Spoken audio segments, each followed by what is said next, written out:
literature. Before beginning, I would also like to say thank you to Ms. Vasanthi, who is another path-breaking author in Tamil literature. Thank you, Amma, for coming. I would like to ask you, learn from you, what do you mean when we say path-breaking literature? What do you think is path-breaking? What is the definition of path-breaking? Can someone else enlighten me? What's path-breaking? Remarkable, great. A different way of thinking. Wow. Nobody has seen that path, and nobody has something new, something great. Pardon me? Create human values. Deviation from the norms. Wow. If this is just the beginning of a definition of path breaking, Bharathi has done.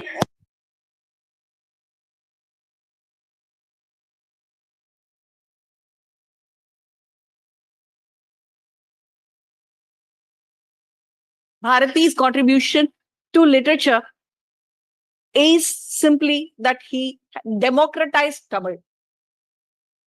Before Bharati, Tamil was a language, or even literature in Tamil was something which belonged to the elite, the enlightened, the rich, the powerful. It was there on top of it in this thing. It's a joke that poets used to share, exchange poetry. And if this poetry was understood by somebody, it was called Vellai Kavide, white poetry, and they'll tear it and throw it away. Poetry was not meant to be understood by common man. First thing, as you all said, Bharati broke that and brought poetry to the common man. In his own language, for Panchali Sabatam, he writes his introduction where he says, Eliya Sorkal, Eliya Padangal, Janangal Ellorum Virumbum Mettu. I'll translate it for you. Simple words and lucid style, rhyme and meter that all like. Epic as above, anyone who writes gives to Tamil a great new life. He says this is what will give a new life to Tamil. And he strongly believed that any literature in Tamil should be understood by people who had barely a year or two's familiarity with the language, but without losing the beauty and the grace of the language of the words. So he broke all this tradition that literature is meant for the elite and brought it down to the common man. And this was his weapon, and this was his strongest tool to change the society, to change the thinking, bringing nationalism and all that. Sir, I want to tell you, Bharatiyar has translated Bhagavad Gita into Tamil in his own way. So that way, Bharati broke the norms, as you had suggested, and brought Tamil to the common man.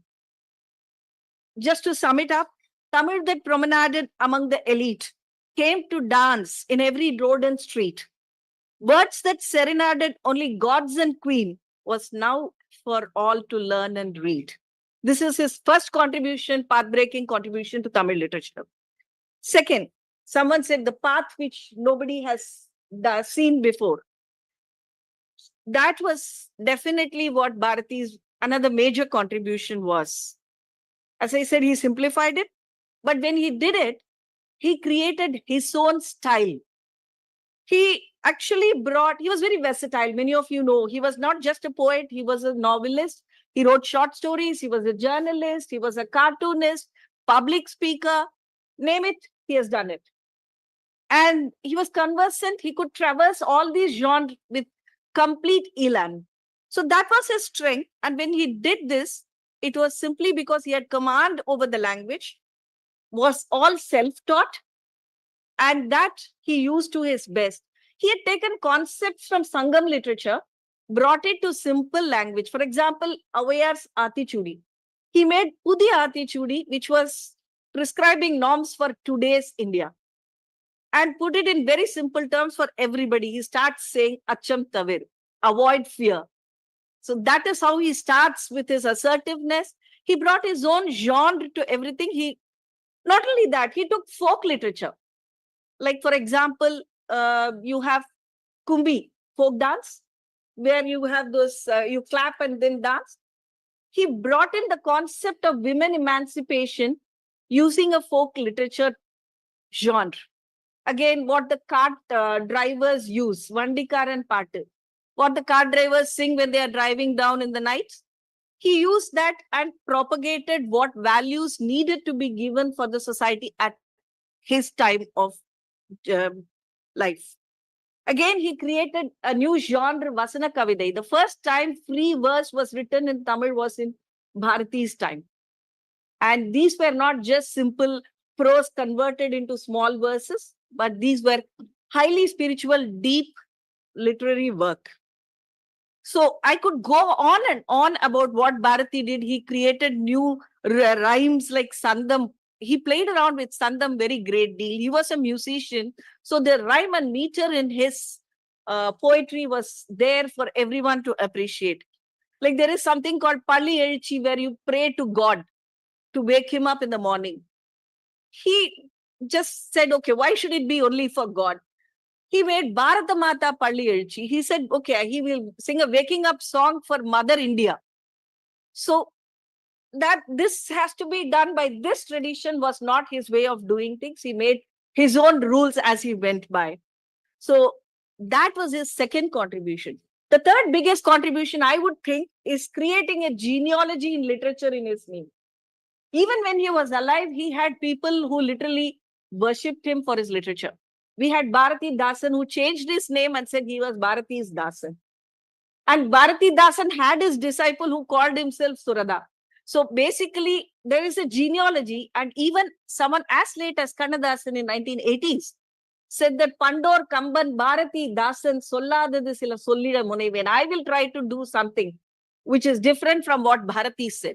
So Bharati is now the benchmark against which the literary figures of Tamil mark themselves even today. So that is, again, something which you create your own, not just genre, but your own genealogy also in Tamil literature. Now, all this, as we said, the real worth of all this will come when it is impacting the society, right? What is the point in being a path-breaking literature if it doesn't impact the society in which you live? That way, I think language and literature to Bharati was not the end in itself. It was a tool to change the perception of the society, and he changed the whole mindset of generations there from then on. And I think if I say that, I'm sure you would agree with me if I say that he was probably the first to light this spirit of freedom, nationalism among the masses in Tamil Nadu. Probably you would agree with me. And even in his literature, he brought in this thing, speaking up for women. Yes, women literature was there all along, but making literature for women, by women, of women was his contribution. And these literature were not something like a lover pining for the loved or other way. It was more like asserting their rights. As I said, even in Kumbi, the women say, Pattangal Alvadum, Sattangal Seivadum, Parinil Pengal Nadattavandum. Here we are to make rules and execute them, to rule the country. And we are no way inferior to men and women. And this is said by women in women-centric literature. So that is another one. And he didn't stop with Tamil. That was his greatness. I told you he knew about 8-10 languages. He wrote about people everywhere. He wrote about Swami Vivekananda. He wrote about Sister Nivedita. She was his muse, actually.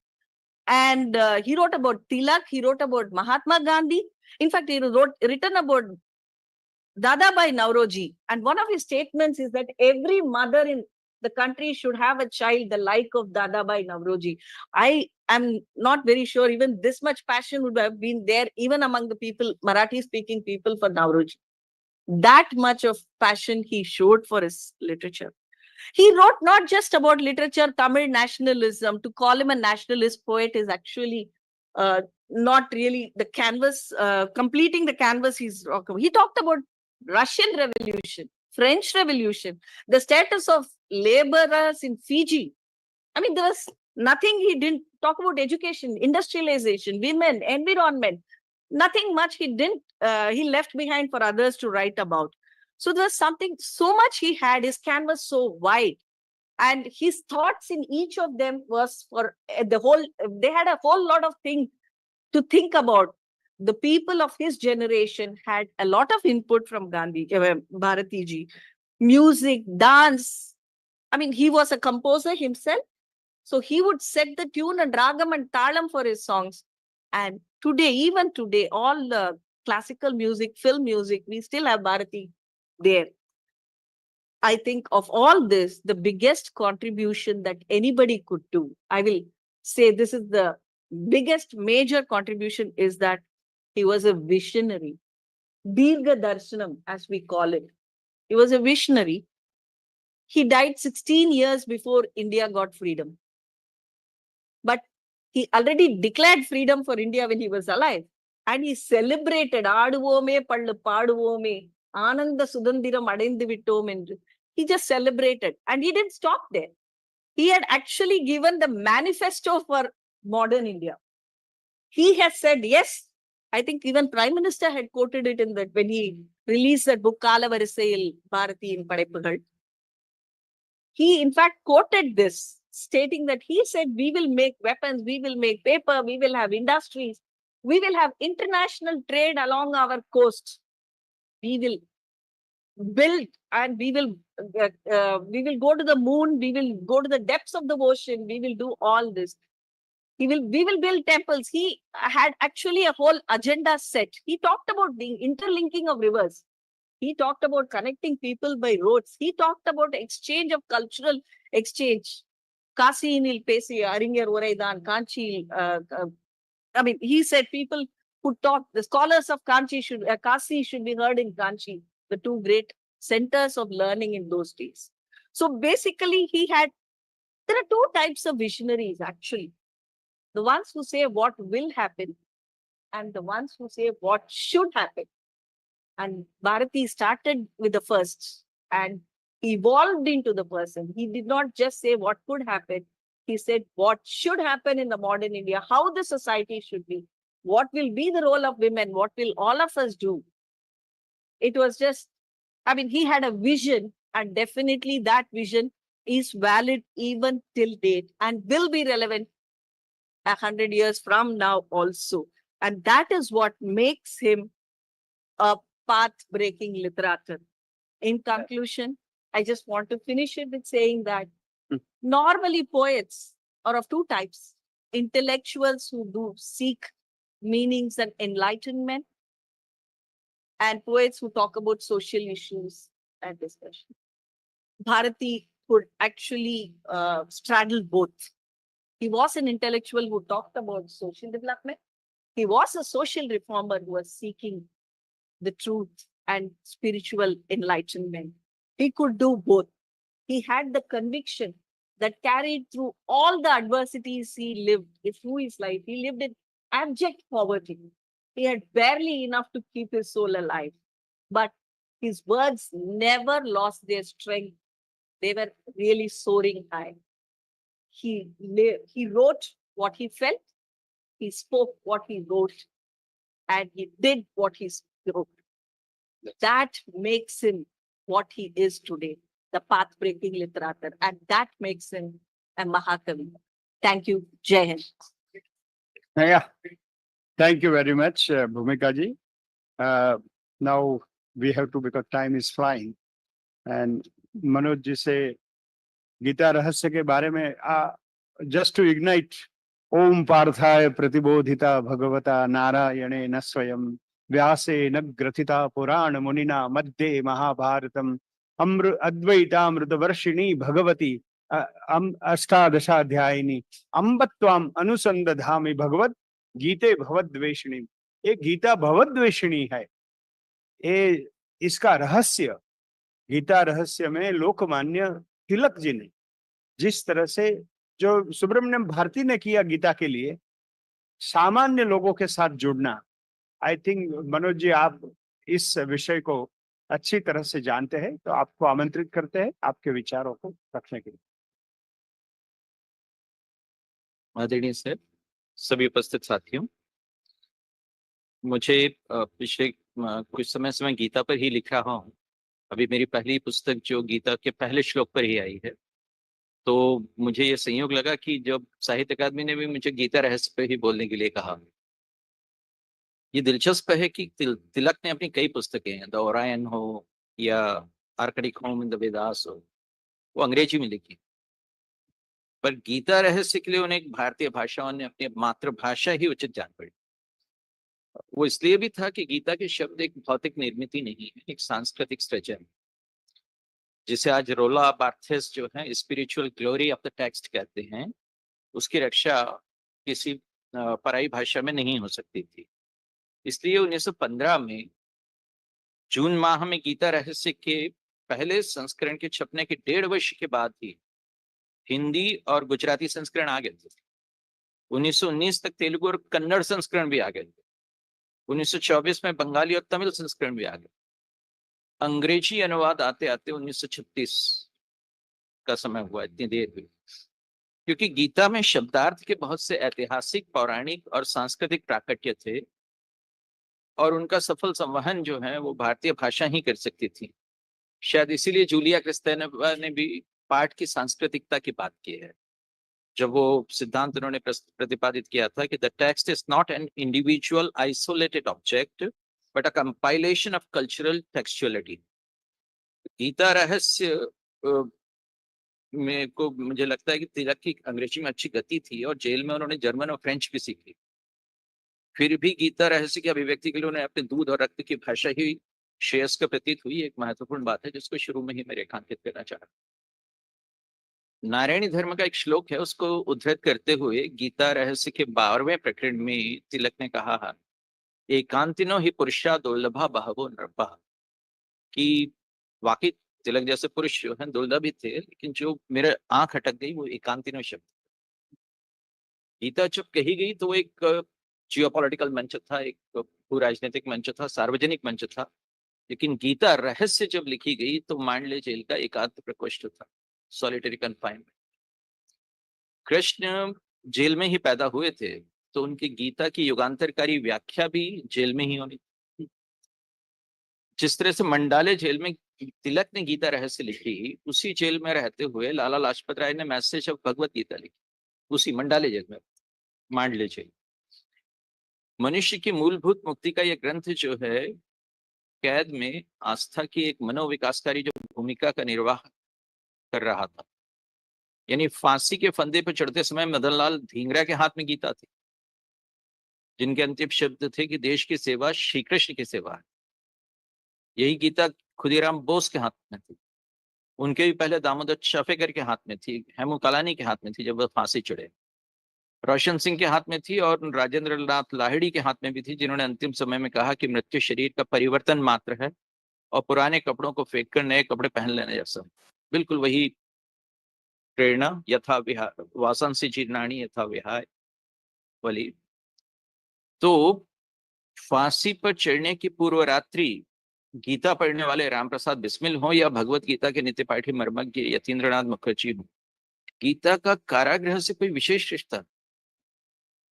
और ये भी देखिए कि इन सभी का गंतव्य स्वतंत्रता है, मुक्ति है, निर्बंधता है। तिलक ने गीता का रहस्यान्वेषण ही नहीं किया, गीता में स्वतंत्रता का रहस्योद्घाटन भी किया। इसका भी कि देह को बंधन में रखा जा सकता है, पर प्रज्ञा को, मनीषा को, मेधा को नहीं रखा जा सकता। आज जब हम औपनिवेशिक मानस के कृतदास देखते हैं तो तिलक के गीता रहस्य की मुक्ति साधना का महोत्सव हमें समझ में आता है। तिलक ने बताया कि गीता के शब्दों का अयन कितना विशाल, कितना असीम, कितना अनंत है, और पार्थिव कारावास की सीमाओं का उन्मोचन उनके सहारे कितनी सफलतापूर्वक किया जा सकता है। स्वतंत्रस्य स्वतंत्रेण स्वतंत्रत्म वापनुते वाले महाभारत के श्लोक की याद तिलक ने गीता रहस्य के आत्म स्वतंत्र वाले अध्याय में। गीता गायक कृष्ण इस आधुनिक भारत में और भी प्रासंगिक हो गए थे, तो उसके पीछे कारण थे। जैसे कृष्ण स्वयं बंदी गृह में पैदा हुए थे, वैसे ही ये देश जो है बंदी बनाया हुआ, और इस हद तक बंदी था कि उस बंदी युग को लोग आधुनिक युग कहते। गुलामी पीछे ले जाती है, गुलामी मनुष्य के विकास की मुक्त गति में बाधा है, लेकिन औपनिवेशिक युग ने परतंत्रता को आधुनिकता के रूप में देखना सिखा दिया। एक बंदी भारत को कृष्ण की जरूरत थी, क्योंकि वे बंदी गृह में अपने माता पिता को देख चुके थे, उनकी पीड़ा पहचानते थे। अंग्रेजों ने एक पूरे भारत को एक विशाल कारागृह में बदल दिया था, इसलिए सिर्फ मांडले जेल की या काला पानी की या डेविल्स आइलैंड की या न्यू कैलेडोनिया की या साइबेरिया की जेलें नहीं थी। उपनिवेशवाद ने पूरे देश को एक जेल बनाया। और इसलिए मुझे वो डोनावी जोन्स का निबंध जो है the prison house of modernism, colonial spaces and the construction of the primitive में किया गया वो संकेत याद आता है। तिलक ने भी जो है एक ऐसी भाषा गीता रहस्य के जरिए दी जिसने भारत के अपूर्व कल्पित कारागृहों की नई परिभाषा बनी थी। यानी 1964 में चिनुआ जो एजुबे हैं वो आधुनिक लेखक का ये कर्तव्य निर्धारित करते हैं कि उसे उपनिवेशवाद के जेल खाने से नए देशों को मुक्त कराना। उपनिवेश सिर्फ भौतिक रूप से ही जेल निर्मित नहीं करते थे, बल्कि देशवासियों के भीतर एक ऐसे वातावरण की रचना करते थे कि जो जेल में होती है, जहां आप अपने सभी अपनों से टूट जाते हैं, जहां आपका जो भी अपना है आपसे अलग हो जाता है। उस उदासी में गीता तब संबंध के पार का सत्य देखने के लिए प्रेरित करती थी, और तिलक ने उसका उपयोग किया गीता रहस्य के लिए। यानी राजद्रोह के आरोप में मांडले की जेल में सजा काटते हुए तिलक को उस द्रोह की चिंता थी जो गीता के अध्याय 11 श्लोक 34 में भगवान श्री कृष्ण ने अर्जुन से बातचीत करते हुए व्यक्त की थी। द्रौपदीम च पांडवाश्च सर्वान एतान शरणागतान द्रोहम च वैत्स्यसि यत्र किम, कि तुम पांडवों और द्रौपदी सहित सभी शरणागतों का द्रोह करोगे। उस चीज पर तिलक का ध्यान था, और जेल में रहते हुए तिलक ने देश को जेल बनाने की कोशिशों के विरुद्ध गीता का बड़ा रहस्यमय उपयोग किया। मैं रहस्यमय इसलिए कहता हूं कि जो बात गीता रहस्य को पढ़ते हुए मेरा ध्यान सबसे ज्यादा खींचती रही वो ये कि मांडले जेल में अंग्रेजों की कैद काटते हुए भी तिलक ने गीता के अपने निर्वचन को तमाम तात्कालिकताओं से, दिक और काल की किन्हीं भी विशिष्टताओं से मुक्त रखा। वे किन्हीं सांदर्भिकताओं और परिप्रेक्ष्यों में नहीं उलझे।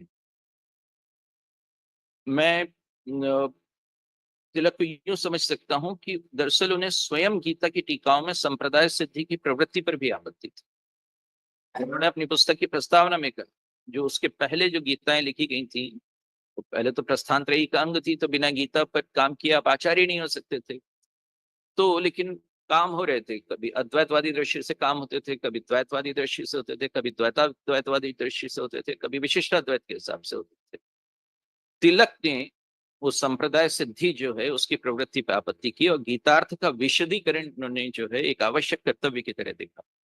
उनका गीता रहस्य एक अवसादित, एक अनुशयी और विषण्ण मन की रचना नहीं। तिलक इसमें अपने प्रसंग के पार जाते हैं। उनकी कोई भग्न चित्तता जो है यहाँ गवाही देने नहीं आती। मांडले की जेल तिलक की शुद्ध बुद्ध चेतना का अवसन्नीकरण नहीं कर सकी थी। उन्हें अपना प्रेरणा पुरुष मानने वाले सुभाष भी अपने को भाग्यशाली मानते थे कि वे भी उसी मांडले जेल में बंद किए गए जहां तिलक ने गीता रहस्य ली। उसी मनोबल से, उसी मनोस्तेज से सुभाष ने भी अपनी प्रिजन राइटिंग्स की। पर तिलक की गीता रहस्य का प्रतिपाद्य ही इतना सार्वभौम और इतना सर्वातिचारी था कि वह उसे अपने अनुभव की किसी निजी क्लिष्टि से और किसी उत्ताप से भी दूषित नहीं करना चाहता। न गीता के संदेश में कोई अवकुंचन था और न तिलक की अक्षोभ्यता में कोई संदेह था। इसलिए गीता रहस्य जो है उनकी नैष्ठिकता की, उनकी समशीलता की, उनकी ध्रुवता की अद्वितीय साक्षी। उसमें तिलक जिस तरह से अपने व्यक्ति का वर्जन करते हैं और उसे एक अनुभव की सिद्धि तक ले जाते हैं, वो देखने योग्य है। गीता यदि अनासक्त कर्मयोग सिखाती है तो गीता रहस्य उसी अनासक्ति, उसी अनिहा, उसी निरीहा में किया गया कर्म। गीता रहस्य के लेखक की जो निष्प्रहता है वो भावहीनता के रूप में नहीं ली जा सकती। ये तो एक तरह के निर्वैयक्तिक कथ्य की गवेषणा थी जो कि इस पुस्तक में संपूर्ण हुई। उसका ग्रंथकार अपने ग्रंथ से पृथक है। तिलक के लिए गीता एक ऐसा टेक्स्ट थी जिसका अर्थ और मूल्य उसी पाठ से निःसृत होता था, न कि स्वयं तिलक की जीवनी या उनकी निजी संवेद्यताओं से। गीता के साथ सब्जेक्टिव नहीं हुआ जा सकता था। वो अपनी भाषा, अपनी संरचना, अपनी अंतर्वस्तु में एक सार्वजनिक पाठ थी। इसलिए मांडले जेल की तमाम असुविधाओं के बीच तिलक ने अपने इस लोक दायित्व को पूरे धैर्य और स्थैर्य के साथ निभाया। असुविधाएं तो इतनी थी कि उन्हें स्याही और पेन भी उपलब्ध नहीं कराया गया था, उन्हें पेंसिल से काम करना पड़ा था। असुविधाएं इतनी थी कि ग्रंथ की मूल प्रति तक वापस लेने के लिए इतनी टालमटोल सरकार के द्वारा हुई थी। तो विक्टर फ्रैंकलिन ने नाची कैंपों में रहते हुए मेंस सर्च फॉर मीनिंग पुस्तक लिखी, अपने कैदी के रूप में अपने अनुभवों का वर्णन करते हुए। और तिलक ने सर्च फॉर मीनिंग की, लेकिन गीता की, गीतार्थ की, और वो तजुर्बों से नहीं तर्क से की। और इस प्रक्रिया में उन्होंने अंग्रेजी नीति शास्त्र की जगह जगह खबर दी। गीता की बहिरंग परीक्षा में उन्होंने उन तात्कालिक दावों की हवा निकाल दी जो गीता को बाइबल प्रेरित बताते थे।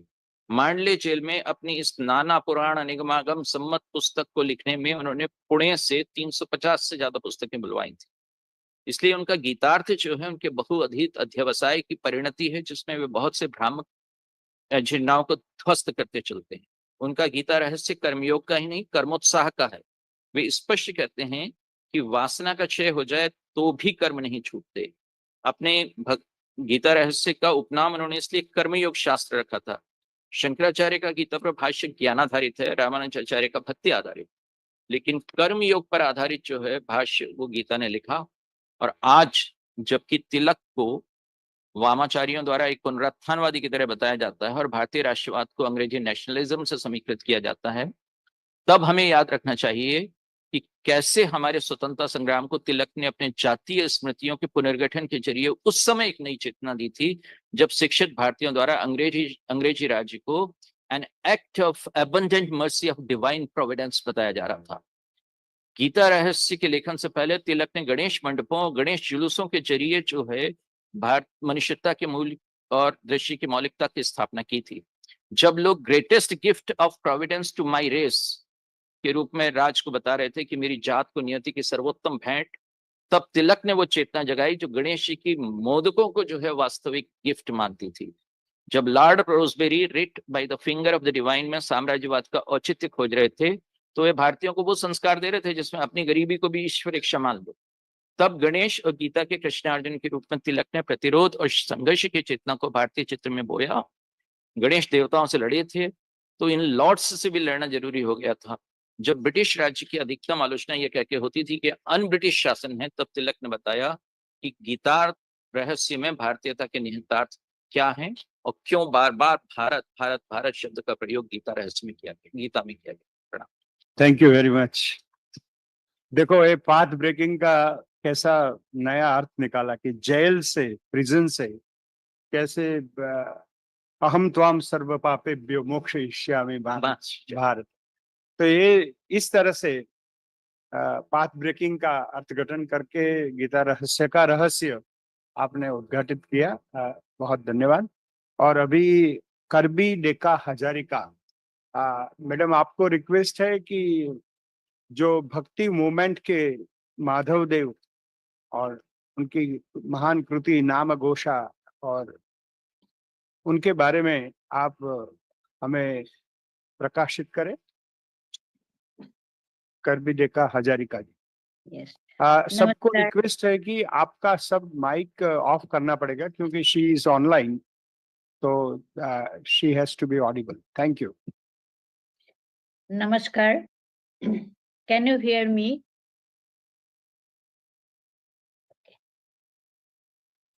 Namaskar, everybody, and thank you, Sahitya Akademi, for giving me this opportunity to present my paper in online mode. The title of my paper is Mahapurush Madhavadeva, the Pathbreaker of Assamese Literature and Culture. I am going to present my paper. The name of Mahapurush Madhavadeva is taken with same gratitude in Assamese society, along with that of Mahapurush Shankardeva. Any discussion on Srimanta Shankardeva, 1449 to 1568, the Vaishnava saint of Assam, and the great religious reformer of India would be deficient without a reference to Madhavadeva, 1489 to 1596. The chief disciple and associate. Madhavdeva's contributions towards the religious, cultural, and literary fields of Assam are in no way lesser than his guru. In fact, in times, he even suppressed him. The extraordinary personality of Madhavdeva The immensity of his cultural capabilities found expressions through all his works with such a dignity and beauty that it itself was overwhelming. Shankardev planted the seed of new Vaishnavism and Madhavadeva raised it to heights. In sheer versatility of genius, Madhavadeva can be compared with Shankardev only. Shaped under the inspiration and guidance of Saint Poet Shankardev, Madhavdeva's literary career was bright and brilliant. He was not only a scholar of high repute, but also a poet, a lyricist and playwright, musician, actor of dramas, a fine singer and composer of dance forms. One important aspect of the personality of Madhavdeva was his finest sense of aesthetic beauty. Though he was a dedicated religious preacher, devoted propagator of the Vaishnava faith of Assam, he always carried a soft and sensitive mind of poet inside him. Bhakti is the sole theme of all his compositions. Madhavdeva used the most effective means of cultivation of fine arts, including literature, to propagate the faith. He was a talented lyricist and playwright. His lyrics and plays were very popular even among the common people. There is room for thought that his lyrics won greater popularity than even that of Shankardeva. He composed plays which are known as Jumura, following his own individual technique. The charming portrayal of Shail Krishna and Mother Jashoda are the main points of attraction of his dramas and songs. Madhavdeva enriched Assamese literature with a good number of valuable works. He has composed 5 numbers of plays, 184 numbers of songs,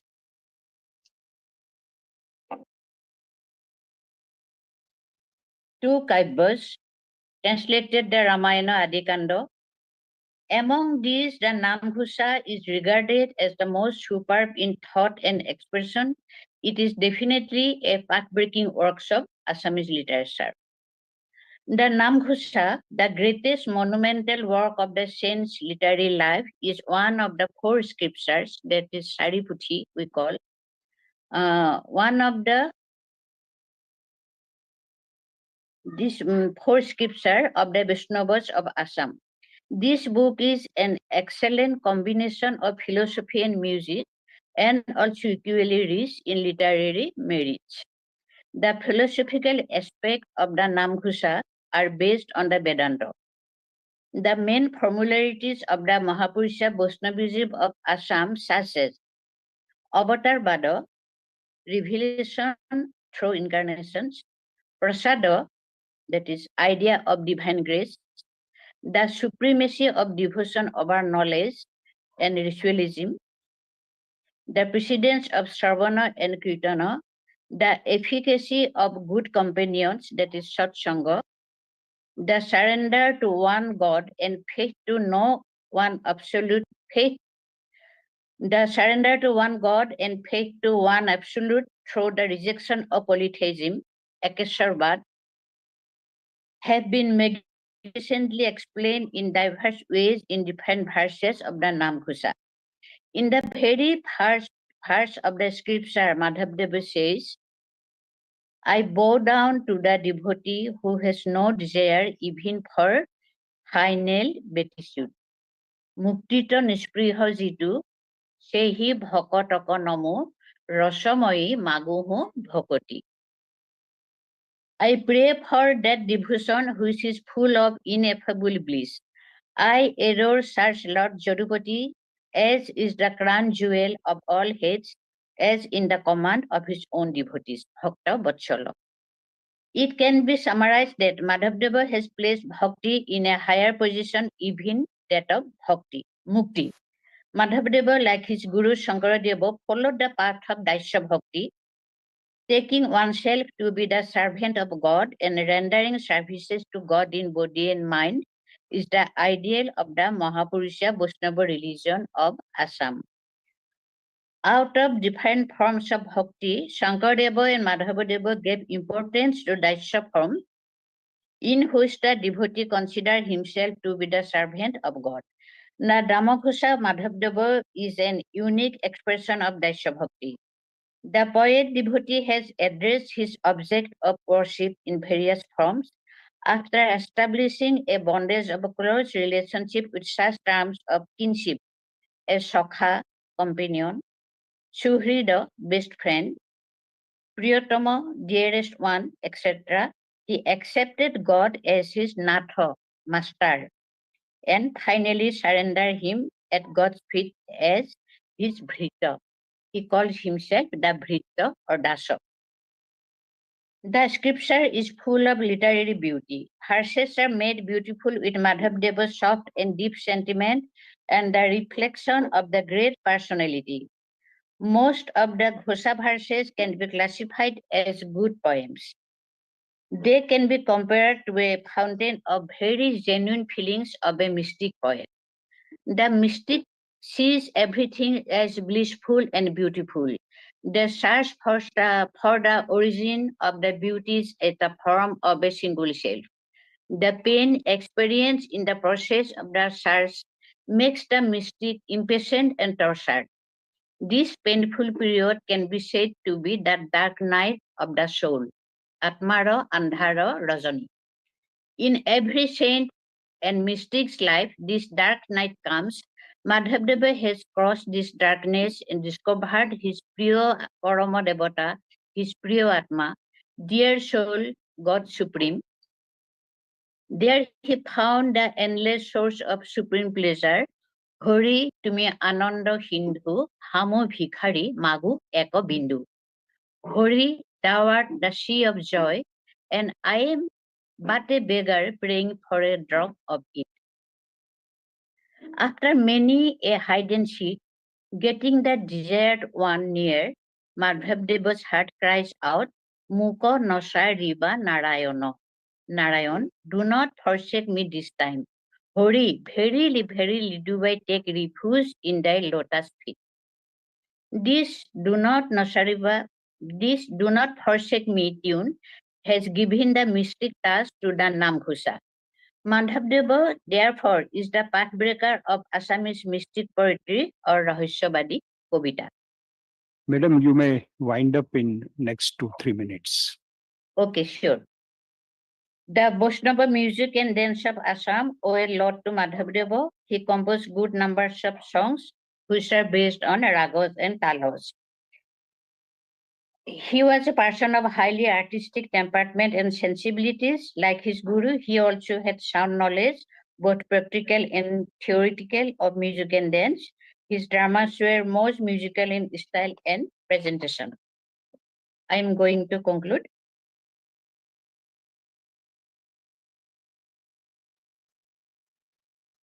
Madhavdeva's whole life was dedicated to the cause of the Vaishnava faith. His all-out devotion to Guru Shankaradeva still remains like a legend in the minds of Assamese people.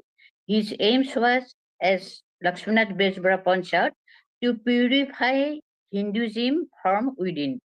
Like his Guru, Madhavdeva declared that all beings have right to sing the name of Hori, which is the very pure form of religion, and all people, irrespective of caste and creed, have equal right to practice this religion of bhakti. As an inspired poet, a skilled music and dance composer, and gifted singer, as a playwright with delighting in the depiction of the pranks of the child god, and a Vedantist rendering his thought in the idioms most easily available to the common man, Madhavdeva still lives wide in the heart of the people and shares a large amount of his credit recognized as his Guru Shankaradeva as a builder of modern Assamese literature and culture. I have summarized like this, and again, I want to say that Madhavadeva is the pathbreaker of Vedantic and mystic poetry in Assamese literature in a very lucid way. So this is all. I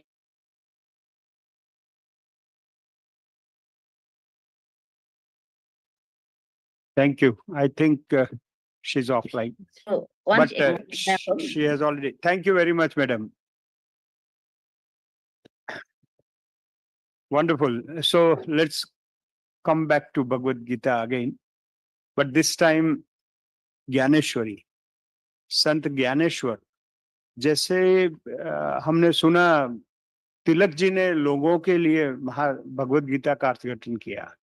संत ज्ञानेश्वर ने ज्ञानेश्वरी जो लिखी, I think ओवी छंद, मराठी में, Marathi literature में this is a big classic. और लाखों लोगों को तक भगवद गीता को पहुंचाने के लिए, लोगों को समझ में आए ऐसे छंद में लिखकर संत ज्ञानेश्वर ने भगवद गीता को मास तक ले जाने का एक बहुत साहित्यिक प्रयास किया है. हमारे साथ दिलीप जी है. He is such a author and authority on Bhagavad Gita and Dnyaneshwari. So I request to deliver his thoughts on Gyaneshwari. Thank you, sir. Honorable Chairperson, honorable co-panelists, and you all honorable brothers and sisters. I am directly reading my paper to save the time.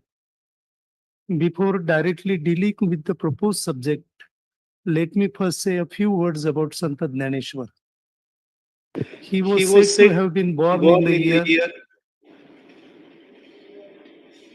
1275 AD, that is 1275 AD, and took voluntary renunciation by way of entering into the state of Sanjeevan Samadhi in the year 1296 AD. He lived a very short life of 21 years. As has been said by Emerson, that great geniuses have shortest biography is very true to Gyaneshwar's life. In a very short span of life, the amount of work he did, which one could not have done in the immeasurable span of life, is amazingly true. Gyaneshwar's short life can be divided into two parts. The first part ends with his and his brothers and sisters' departure from Python, for they were persecuted by the Orthodox Brahmins of Alandi, which was their native place. They were asked to bring a letter from the then scholars in science of Dharma residing in Python, giving the details as to they could be eligible for sacred thread ceremony. The second part is related with the necessarily performed miracles, writing of Gyaneshwari and Amrutanubhav at Nevase and other works at Alandi up to the entering into the state of Samadhi. So far as Gyaneshwari is concerned, it was not written but delivered extempore when he was only a lad of 15 years of old of his uncommon genius. Jnanadev was great philosopher, mystic and great poet. The infinite scholarship and great poetic imagination endowed him fame far and wide, which is ever persisting. Jnanadev left the beaten track of the learned who wrote in Sanskrit and chose Marathi, the then dialect of Marathi spoken by the entire people, as a vehicle to put in the philosophy. As chairman has rightly said, because he wanted to take to the masses, and that's why he deliberately wrote commentary in Marathi. All of Jnanadev's works, which are believed to be authentic, are metrical in the form of Ovi and Abhanga, which are native meters. Ovi was recited when women folk performed their work of grinding manually. Abhanga appears in singing form of Ovi.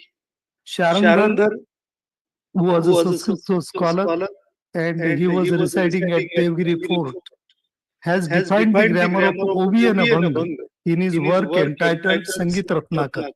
In short, Ovi and Abhanga meters are older enough and considered to be native.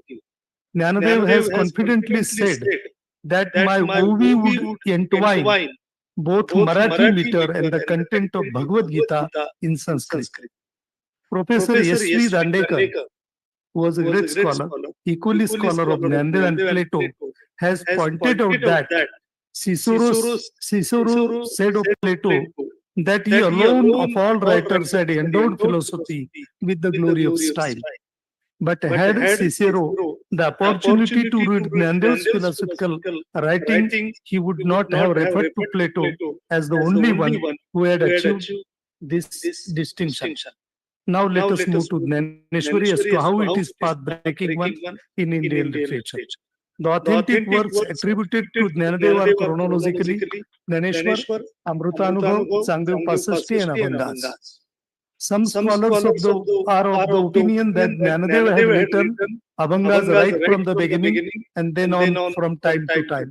These all works are philosophical and poetic in nature. Gyaneshwari is magnum opus. The philosophy in Gyaneshwari is path-breaking, so also poetry in it. The philosophy in Gyaneshwari laid the foundation of Warkari cult, which is a Marathi version of Bhagavad religion. Warkari cult was in existence before Gyaneshwar, but it had not a philosophical base. To lay the foundation of philosophy, Jnanadeva chose the Srimad Bhagavad Gita for the variety of reasons. One, Bhagavad Gita contains an advice given to Arjuna in person and to face by Lord Krishna, whereas knowledge in Vedas is communicated by Lord when he was fast asleep and snoring. Vedas were restricted to 3 varnas only, and the 4th varna, along with women folk, were kept outside from the right to receive the knowledge. Jnanadeva himself written about Vedas as follows in Gyaneshwari: Vedu sampannu hoye thai, pari krupanu aisa ana nahi, je kani lagala ki varnan sach. The Vedas are certainly rich in knowledge, but they are extremely niggardly. The purported treasure trove of the knowledge was in Sanskrit. The Sanskrit language was not accessible to all, even the people belonging to the 3 varnas. Jnanadeva alternatively chose Bhagavad Gita because it contains the essence of Vedas and Upanishads. Evam kantraye nirupani Shrutichi he kodisavani Gita padya ratnanchi leili ahe. But Srimad Bhagavad Gita is a beautiful form of commentary on Vedas, and the Vedas have put on the ornaments of jewels of shlokas. What is more, it was not restricted to specific varnas. Bhagavad Gita is composed of 700 shlokas, whereas Gyaneshwari is of 9,000 OVs. The percentage of Bhagavad Gita to Gyaneshwari is 1:13. The imagination of Jnanadeva flourished a lot in the space of 13% more created by Jnanadeva. Resultantly, it became easier to comprehend. It is understood to have said that half of the OV number is for philosophers and remaining half of the OV number is for non-philosophers. But the proportion of both the OV number is mutually exclusive. It is characterized by independence of thought, brevity of expression, clarity of exposition, lucidity of style, and abundant use of figures of speech, such as simile, metaphor, and dialogic manner. So far doctrine is concerned, Jnanadeva adopted monism of Adi Shankaracharya, but deviated from the doctrine of the latter. Shankaracharya's philosophy is put in the following shlokas. Shlokardhen pravakshami yaduktam grantha kotivihi brahma satyam jagan mithya jivo brahmaiva naparaha. The Brahma alone is true and the universe is an illusion. The rope is true, but illusion of a rope, which is a serpent, is not true. Here Jnanadeva deviated.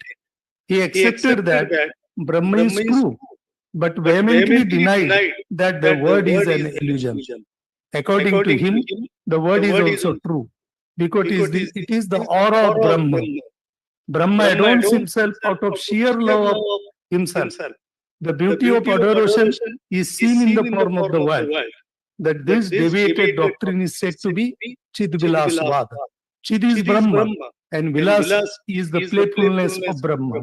In short, the universe is nothing but the expression of absolute reality. If it is so, then all the creatures in the world are the parts of Brahma. This doctrine is reflected in the simple language of literature. For example, जे जे बेटे भूत ते ते मानिजे भगवंत हा भक्ति योग निश्चित जान माझा. This is a couplet OV from Gyaneshwari. Whomsoever you meet is addressed to be God, and this very principle is the form of bhakti for sure. A literary work proves to be path-breaking when it stands to the various tests. First, the motive behind the work. The motive of Gnandev was world-oriented. He wanted to fill the world with joy. Gnanadev's was magnanimous soul to bring happiness to the world over. The second test is the manner of expression.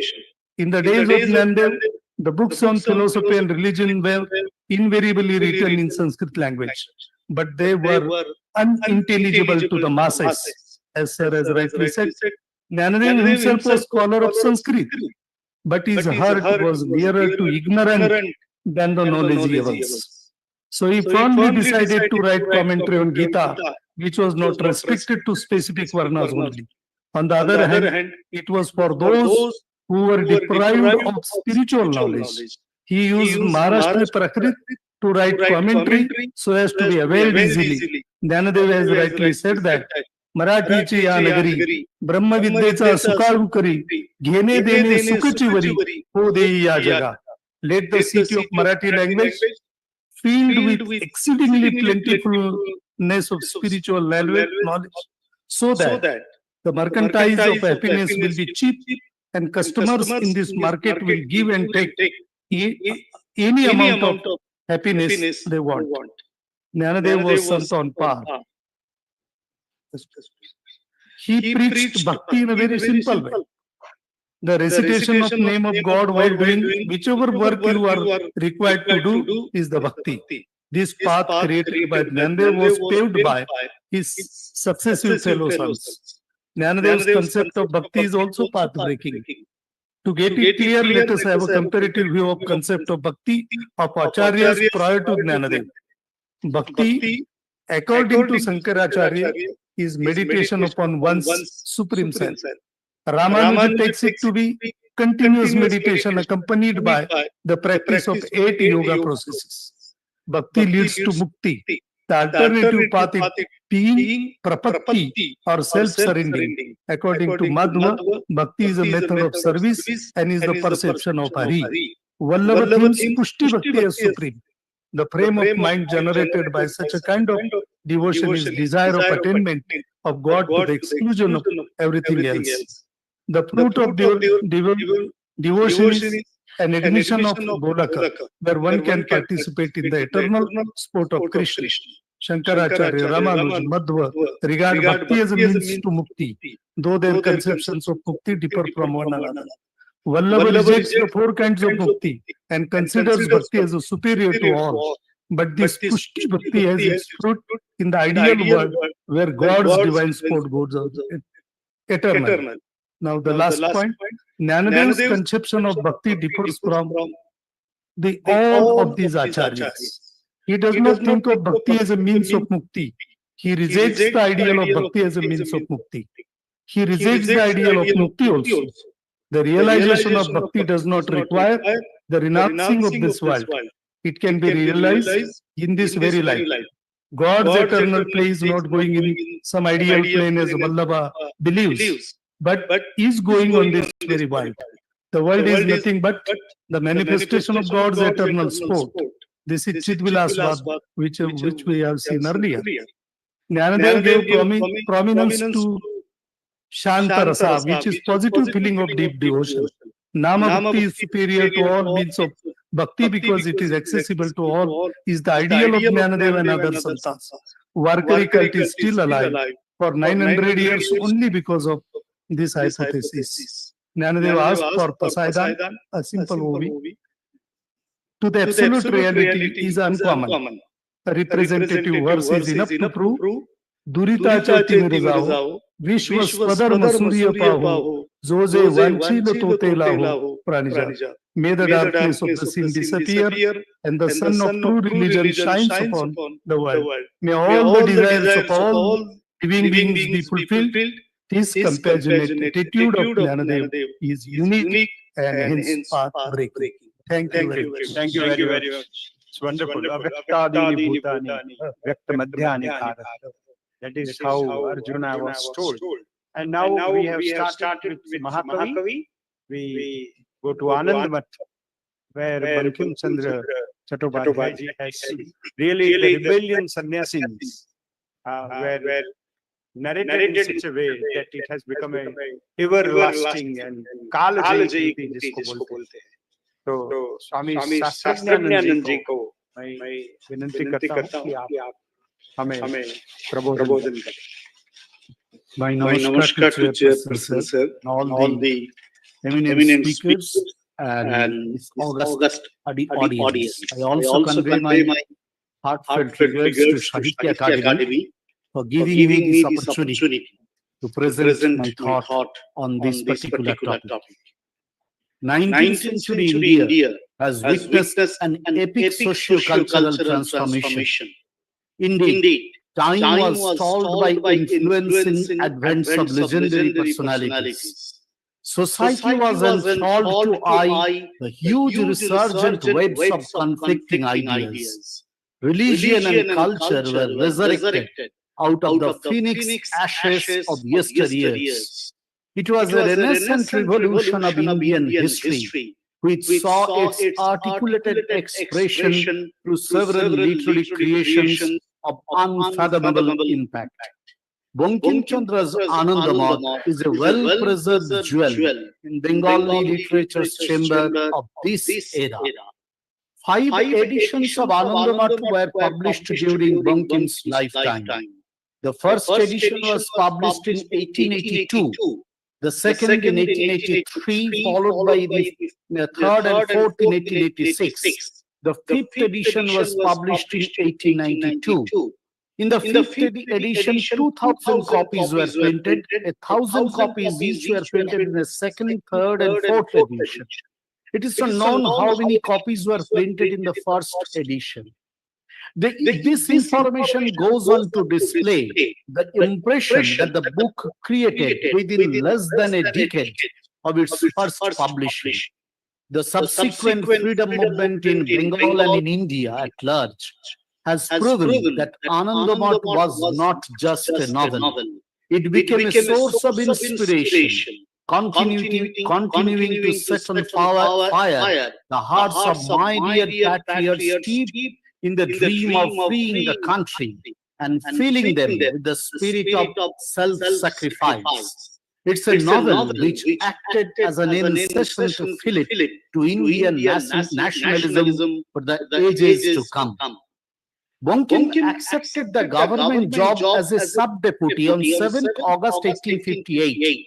Within a year of his joining the job, there appeared praises of him on the police report of Nadia. After this, for a long time, he did not face any opposition from the government.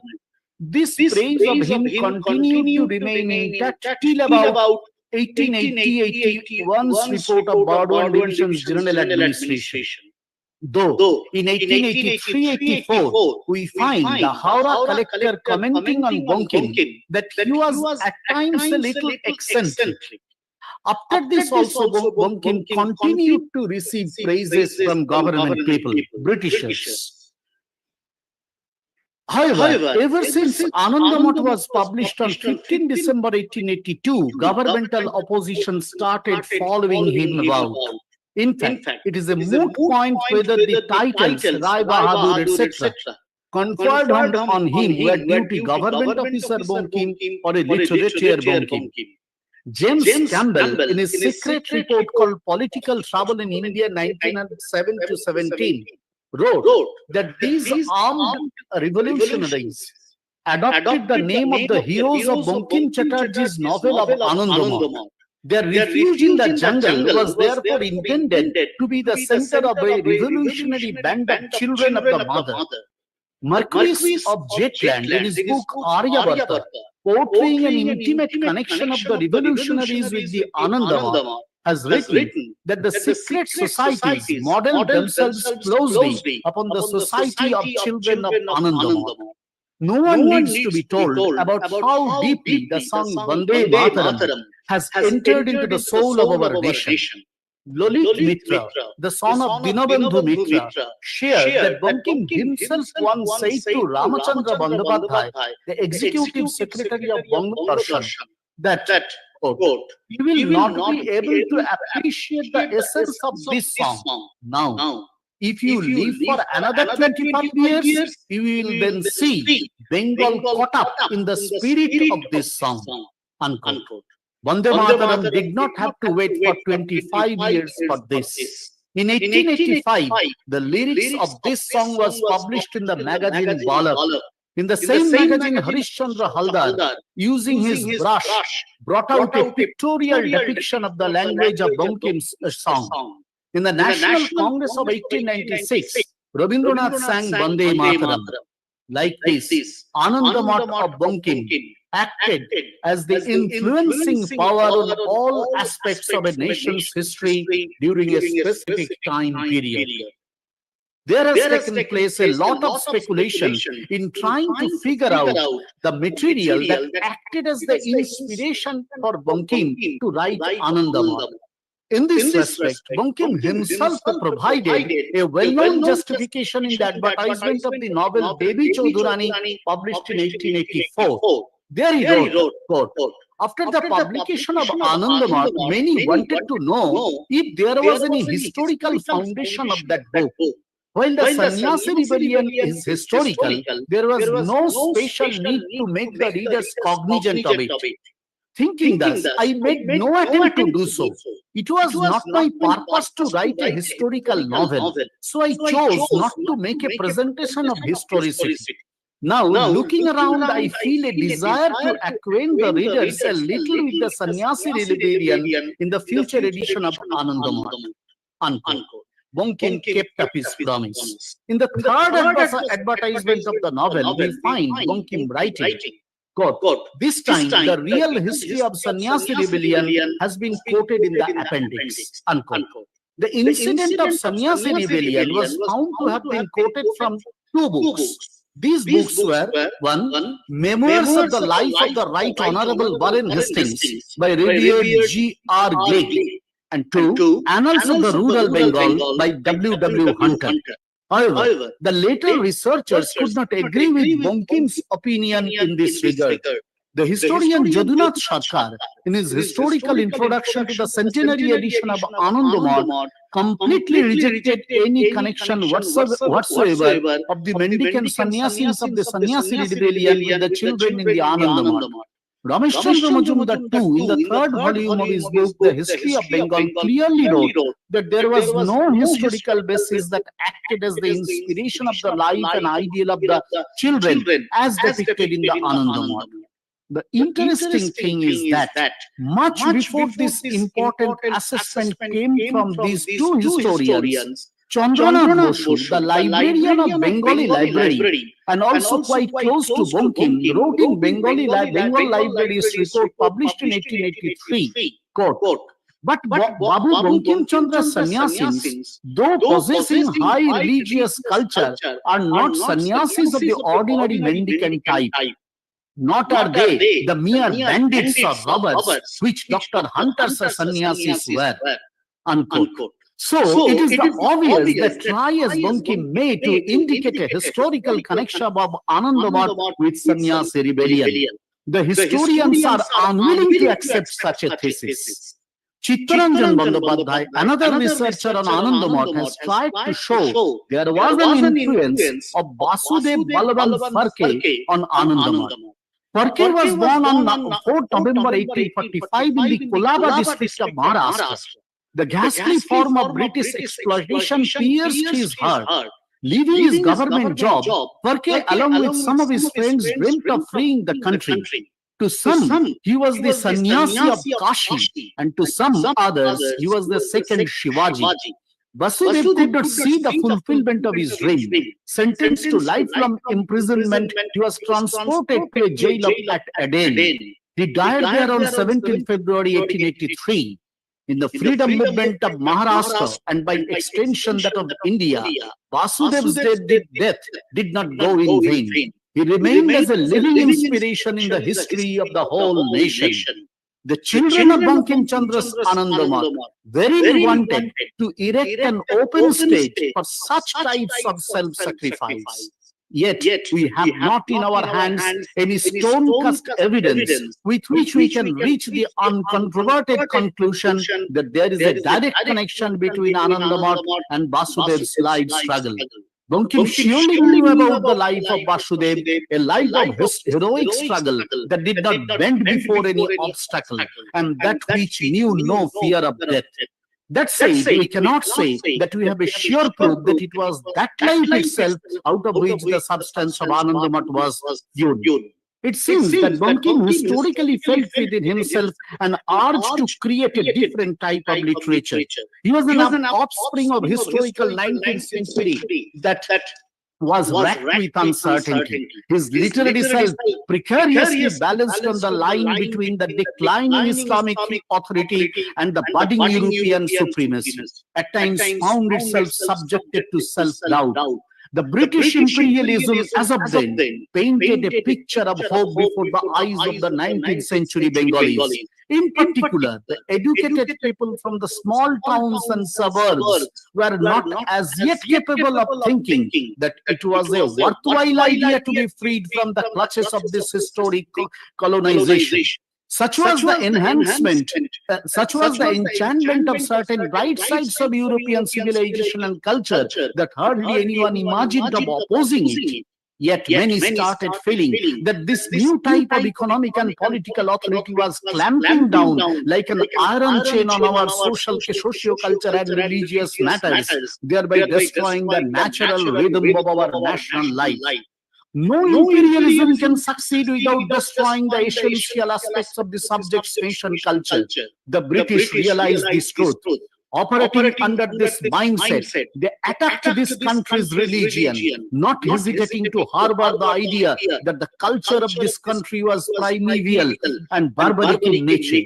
They brought for the common people a culture that dyed their mind with foreign values, while ostensibly retaining the surface color of the indigenous culture. During that time, those whose livelihood depended on the jobs given by the British looked upon this new culture as their savior. To make the British administration happy, they characterized the period of Islamic rule as Dark Age. Being the servants of the British administration, these self-seekers never dared to tear the masks of the British to see their real faces. However, alongside these, there were another group of people who, despite receiving English education and earning their living from doing British jobs, could never accept the regime of British exploitation that amounted to death sentence. It is not that they could easily garner the courage to protest against it. Deep inside, they felt the anguish that could only be assuaged in the form of self-sacrifice of the hero. And yet, despite their wish to become such heroes of the tale of self-sacrifice, their capacity to do so fell far below. The nation capable of self-direction was not yet born in that morning. The fiery touch of the spirit of independence did not as yet bring to an end the night's journey in darkness. With his face writhed in pain, Bankim stands unsure of his steps. The self-doubt that he suffered was not due to the self-doubt of an artist, but it was the self-doubt of someone born in the junction between two ages of a nation. The readers of Anandamath know that since the first edition, certain words in the novel started undergoing changes so that the book would not fall into disfavor with the British government. Today's history, raising its finger, may wonder if it was not the defeat of the artist. In one sense, it was a defeat, yet in another sense, it pointed to the fabric of a different kind of history. Without these changes, we would not have been able to appreciate the crisis of the time period that beset the self-doubting journey of this doyen of Bengali literature of 19th century. Anandamath resounds with the patriotic outcry of victory, and Vande Mataram remains the rousing call of the nation. and yet it is but external. In real fact, the history of the making of this novel is inextricably identified with the doubt-racked core of a nascent nationhood. While the offspring of the early 20th century may well be an image of the child of Anandamath, the creator of the children of Anandamath, despite looking ahead of his time, could not quite avoid the pull of the past. The historicity of this fact gives rise to the account of the relation between a specific time period and people born in that time period. Well, the esteemed audience of this seminar and the readers of this new millennia, let us try to carve out a new pathway of studying and researching on this novel Anandamath. According to Rolla Barthes, the creator is dead, but the creation is alive. It's a creation of rejuvenating a nation. Through its lens, Indian nation will forever witness how the Indianness was born, how it began its infant walking, and how it touched the climactic zenith in a colonized era. A novel has thus become a history, a narrative of a great legacy, which will go on inspiring the entire nation amidst the ceaseless prosperity. Thank you very much. I think I have to conclude with only one sentence that all the five speakers have brought out 5 Ds: the diversity, the depth, the dynamism of Indian literature, the divinity in our tales and our poetry, and of course the devotion. Devotion to nation and devotion to the existence and Brahman. Thank you very much. Thank you all the speakers. Yeah, it's a 5D. Yeah. Yes.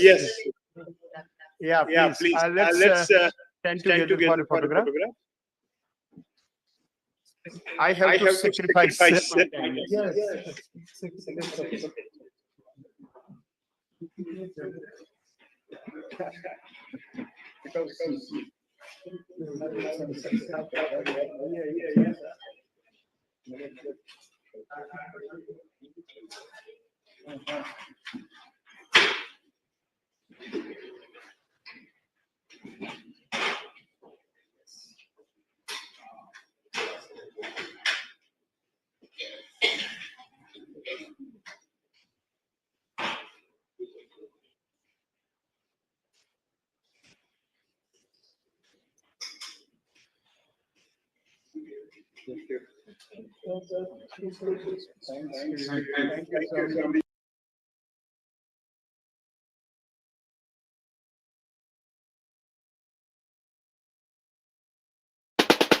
you.